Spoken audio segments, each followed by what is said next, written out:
Tell us about a sense of urgency as we understand the kind of work that's being done or has to be done. Perhaps we'll pick up on Vince in a short time. In the meantime, though, it would be nice to give everybody a sense of where we are, a timeline, a recap. The governor said almost 13 hours ago we entered one of the darkest days in American history. Hazel Sanchez explains even further. It was just before 9 o'clock this morning. The workday was getting underway in Lower Manhattan when what would become the nation's most horrific terrorist attack began. American Airlines Flight 11 from Boston, bound for L.A., crashes into Tower Number 1 of the World Trade Center. 92 people were on board.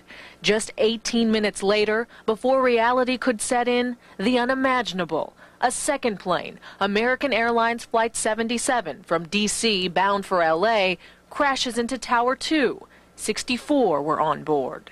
Minutes later, President Bush in Sarasota, Florida, calls the crash an apparent terrorist attack, pledging the full force of the U.S. government will track down those responsible. Federal buildings are evacuated around the country. Authorities are on alert coast to coast. About 40 minutes after the towers were struck, the nation learns that terrorism will spread beyond Manhattan. An aircraft crashes into the Pentagon. One side of the structure collapses in the fiery blaze. Quick to respond, the Federal Aviation Administration shuts down all air traffic nationwide.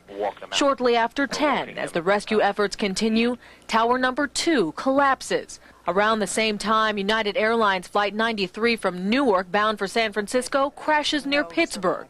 And United also confirms a second plane, Flight 175, crashing into an unknown location on its way from Boston to L.A.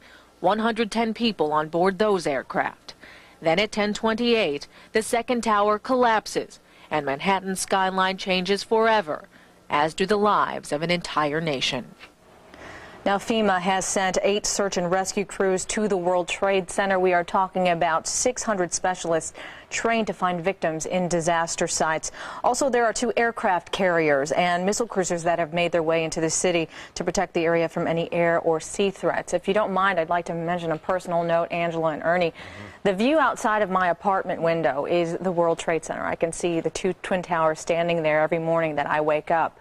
So this morning, I witnessed firsthand as I woke up the second plane hitting that second tower. Then I watched later as they both collapsed, one after the other, knowing that perhaps thousands of people had just lost their lives. It certainly had put life into perspective. It made me want to fly home to Chicago. Unfortunately, I couldn't to hug my family. But it's terrorism as we've never seen before. And it's something that I looked at every morning. I would roll over in my bed, look out the window. If it was a clear day and I could see those 2 twin towers standing there, it was a good day. And it is so hard for me to believe that tomorrow when I wake up, they won't be there. Oh, sweetheart, for so many of us. About. Yes, it is. Thank you for sharing that with us as well, Hazel. We really appreciate it. And the pictures that we have been seeing, this is at least 13 hours since this nightmare began for all of us here. A lot has happened during those hours. A lot will happen. And let's get a sense of what is about to be done. Vince Dementri, we have you live right now from Lower Manhattan. 13 hours, Ernie. Let me stress this right away. This is a rescue operation. Rescue operation. It has now begun. Heavy equipment within the last 15 minutes has gone down. You can see behind me, just I spoke to you maybe 15, 20 minutes ago, how much of a logjam there was. That has cleared out. I've spoken to several firefighters who have come out of there. They're beginning to move in inch by inch, foot by foot. Again, this is a rescue operation, first and foremost. 13 hours later, but they're doing everything they can. They're getting that heavy equipment in there first, and then men literally walking hand in hand, using their hands, using their picks, using whatever they can do to get through that rubble to try to find as many people as they possibly can alive and get them help. Ernie, back to you. Vince, let me just ask you before you go away, in terms of getting what they need in there, equipment and so forth and manpower, how difficult is that job? Well, it's not as difficult as you might think. The police have done an excellent job of cordoning off the streets, probably within a 4 or 5 block radius in the circumference all around the World Trade Center. All of those streets are clear. There's a car here and there's a car there. Any cars that may be in the way, certainly those giant bulldozers that have been brought in will clear those out of there in absolute no time.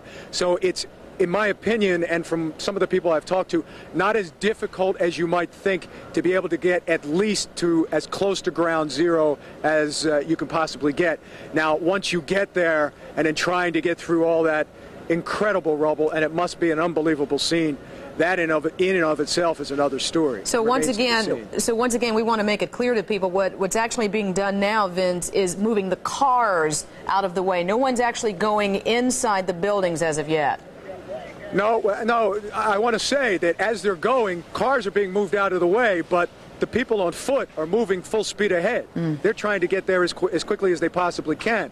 And as I said, you know, there are some cars on the side streets, but they've either been towed already, or as I said, as some of this heavy equipment goes, it'll be no problem for them to just push them out of the way. And you were also talking about the real danger that still exists there, some of the structural problems that you were pointing out, and other things. Well, it's not only the structural problems, but something I think we all have taken for granted. It's nighttime now. You can't see nearly as well as you can during the daytime, and even though they're doing their best to illuminate the area as best they can, it's still much more difficult and much more dangerous when you're trying to go into a situation, an unknown situation, in the dark. So add that to the factor and the fear that a lot of these men are feeling right now. And, I mean, there are just really no words to describe what they're going through right now. Also, there's no training for it. Absolutely. No. Also keeping in mind that we're still on a state of high alert here, so there are security measures as well to contend with. Absolutely. There are a lot of different agencies here. They're all doing their best to work together. But, you know, as going to happen, and it's you know, it's no one's fault. There are going to be some problems. You know, one agency's going to want to secure this scene, another another agency's going to want to go in and say no, there may be some people, we got to go there. So you know, there may be some problems that creep up. Oh, absolutely. They're going to work together. There's no doubt about that. All right, Vince, thank you so much. We have on the phone now our own Warner Wolf. Warner, good evening to you. Yeah, Angela. What did you see when you woke up this morning? Oh, unbelievable. Angela, about 10 minutes to 9 this morning, I'll set the scene. My wife and I live about 12 blocks from what was the World Trade Center. And I heard this plane so close over the building, I said to my wife, man, that plane is flying low. And I would say 5 to 10 seconds later, there was an explosion that just rocked the building. I said, what the was that? And my wife opened the blinds.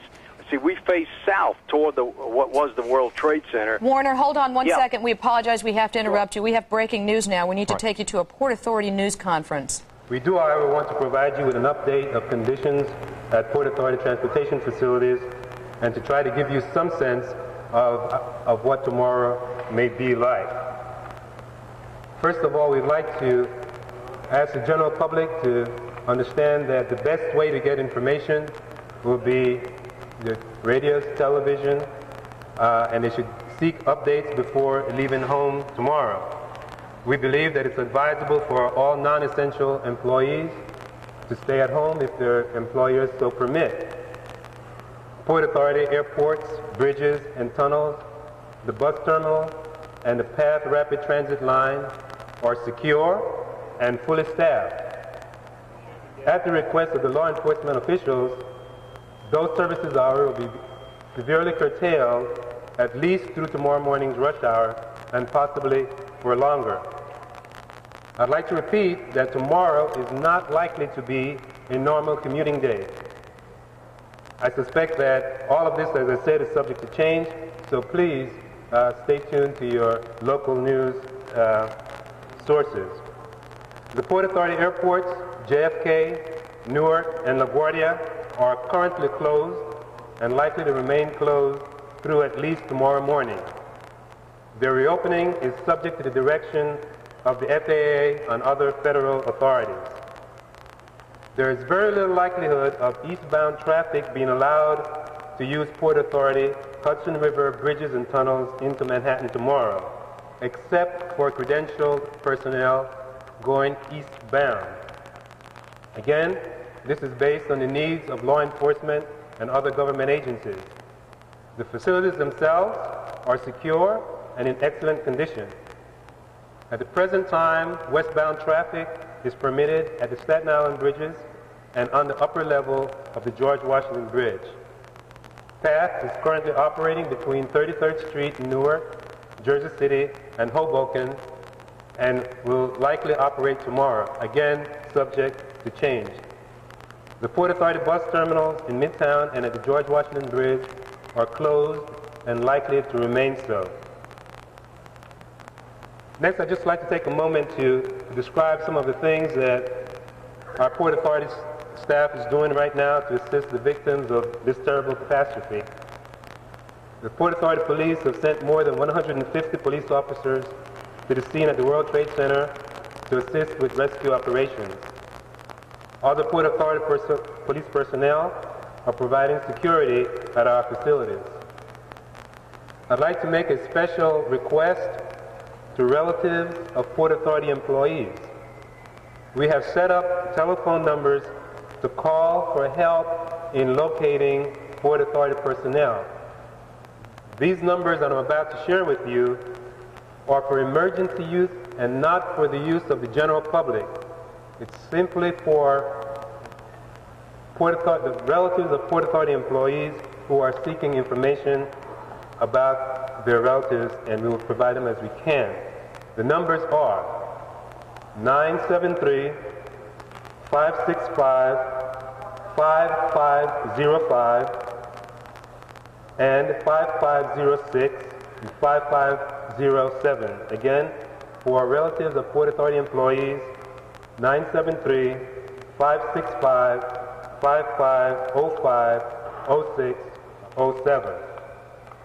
For Port Authority employees who are assigned to work at the World Trade Center, we would like all Port Authority employees who are assigned to work at the World Trade Center to call the following numbers before reporting anywhere for work tomorrow.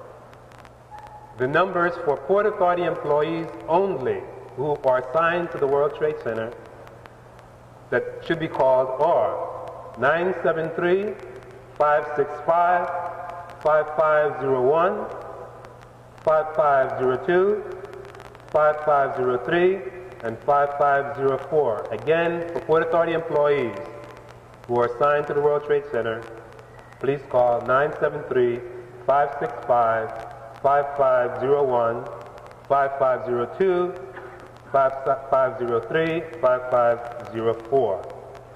That's all we have to share with you at this time. Thank you so very much for your presence.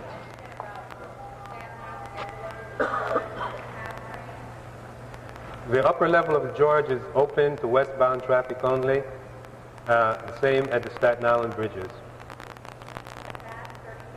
PATH is currently operating from 33rd Street to Newark and Jersey City and Hoboken. What about the airport? When do you open the airport? And what kind of added security will you have when they do open? The airports will be reopened when we get word from the federal officials, including the FAA, that it's permissible to do so, and we will have the type of security that's adequate for that type of situation. We will not discuss anything more about security.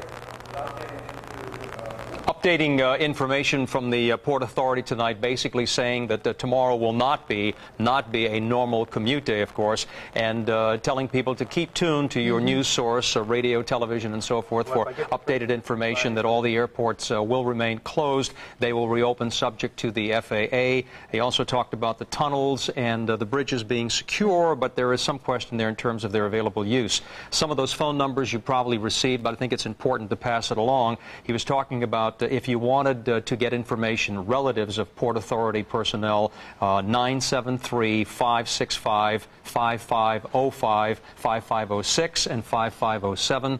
And also, if you are a Port Authority employee and you are assigned to the World Trade Center, you should call this number for your information, 973-565-5501, 5502, 5503, and 5504. That's the latest we have right now from the Port Authority. And CBS 2 anchor Todd McDermott has been covering things for us all evening from a national and an international perspective. He joins us now in the Information Center with more. Todd? And I think this time, Angela, we have spent now 13 hours here at CBS 2 trying to put in perspective what has happened here in New York as well as at the Pentagon. put it into words, put words to pictures. But now we have some video that may really hit home with you. This is